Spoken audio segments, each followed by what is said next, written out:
in Sri Lanka, we have the LPL, the Lanka Premier League, and I've always felt that the future for the LPL should be try and be a nursery league for the IPL. If you look at the ILT20, if you look at the SA20, they've kind of positioned themselves when it comes to the kind of Indian market and who the owners are of the clubs there as a kind of feeder league or nursery league for overseas players to potentially get into for teams to have a look at them before they go off into the big IPL league, right? I think that it's an absolute no brainer to have a nursery league and under 25s IPL or something similar to that. I think the clubs, the teams who want it, who are looking to build brands at their teams, will be desperate to get involved in playing actually playing more cricket and bringing younger players through. I do think though that the auction system and the way the contracts work is it disincentivizes teams to invest in young players. Totally Um, agree. though that said, I do think the clubs collectively have enough kind of if they work together, they could do put something in place with the organisers of the IPL, so that if they bring in young players, that they can have them, they get a first refusal on them, or something as such as well. Yes, so I've I been do. thinking about I'll this, go on. and I firmly believe that if you've brought a player into the league and you've given him his debut, a domestic player, that you should have the right to match when it comes to the super auction. So I think Punjab found themselves in a situation at this super auction where they had to make a choice between Shashank, Prabhsimran, and Ashutosh. They couldn't keep all three; they could only keep two because of the way the logistics of the super auction went. I think that in any case, if you've brought a guy in, especially a guy out of nowhere, you should always be able to right to match. So, and that way, teams have an incentive to kind of build this pipeline and bring young players in.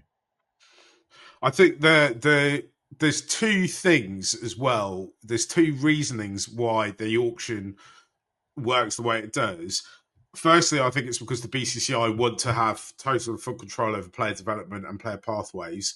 And I don't know enough about player development and player pathways to work out whether or not that's a good or bad thing for the players. Secondly, I also think there's an element of if you're an IPL team owner, it benefits you in terms of having what you pay. IPL players, in my opinion, are probably underpaid.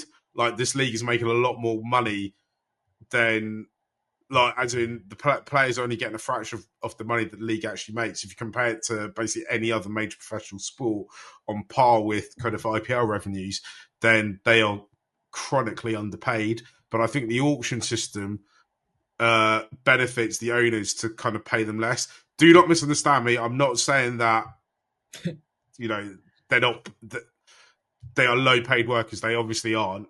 But I do think that actually, if you look at the economics of it, they should be paid much more as a percentile of what the revenue is. But I think the system is set up kind of against the players. I suspect the BCCI would be reluctant to hand over more kind of player development control to the clubs because it kind of, I suppose, in a way, kind of erodes what the BCCI actually do. If you look at the way football's gone in England, for example, where you've got a league in the English Premier League that's kind of equivalent to the IPL in terms of its power and finances and eyeballs and where it sits in the kind of ecosystem of the sport that it plays. If you look at how much power the EPL, the Premier League, has over the FA now, they'll be the BCCI are probably looking at that and thinking we do not want to be in that situation where we are, you know, we have very little power and basically just relying on World Cups and other international competitions to make money and to survive. Because I mean, there's a lot. You know, we're talking about the IPL, so we don't want to go into the kind of geopolitics of the BCCI. But what is undeniable is in the last few years, in the last since the IPL has existed, is the money the IPL does make has filtered down on some degree. I'm sure not as much as people wanted, or people have issues with it. But India is producing many more players than it's ever produced at a top level, and also, the domestic cricket has never been as strong as it is in India outside it, and the BCI are doing a lot of things to try and get players and parts of India developing and coming through the system. Like, whoever thought Nagaland would ever have a team, and now they do, right? So Yeah, it's been democratized, right? And I think the rest of the world catching India in terms of white ball teams is going to be a really tall order when you think of the strength and depth that they have.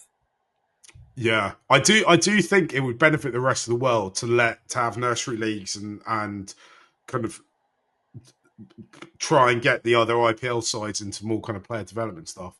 If you look, the West Indies and Sri Lanka are probably the two sides that have benefited the most from IPL's sides coming and looking at young players, right?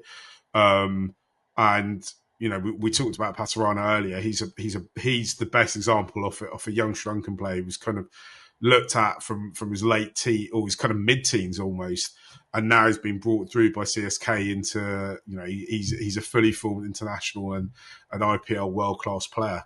And SLC can take some kudos for it, but a lot of that is down to the work CSK have done with him. And it'd be amazing if the wider pathways were open, larger nets were cast, if they could start to do that around the world. Because I live in Middlesex. I know you live in Surrey, Nick, but Middlesex do not have anywhere near the kind of money to invest in youth development that Rochester Royals might do, for example, if they were allowed to have more pathways into getting into the squad. Yeah, absolutely. And I mean, it's just a pleasure watching this league and seeing players emerge out of nowhere, right? And it seems to be almost a daily occurrence at the moment.